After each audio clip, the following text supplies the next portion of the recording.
nat na si on tua tu ten in nen ang ron pan kha nun na le dam na ipe sa tuan nun na le dam na o Isu tui nung lui ni Kalvari tui nung chu he tui hi han mang le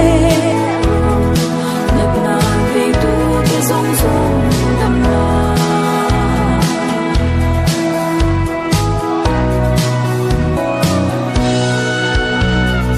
mana khovel I fan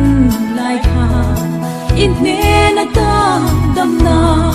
mi ten ang lo tu na po san kam du ve o Isu tui nung lui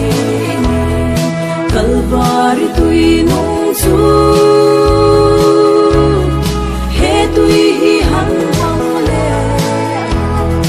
nat na ve tu te song song dam na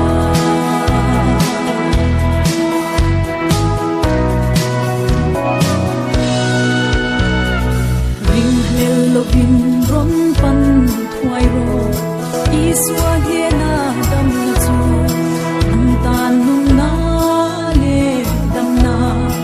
Isu min pe ang se o Isu tui nung lui ni Kalvari tui nung chu he tui hi han mang le nat na ve tu te zong zong dam na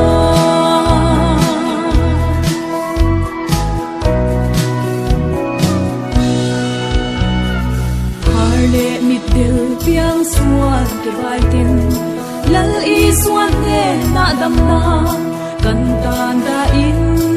a ong si ipan zelan dam na chu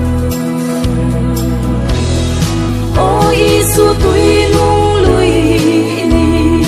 Kalvari tui nung chu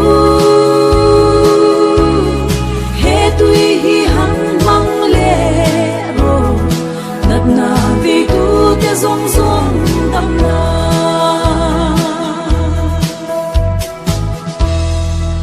afan khalal pan kan sa tan man mi som sa chero se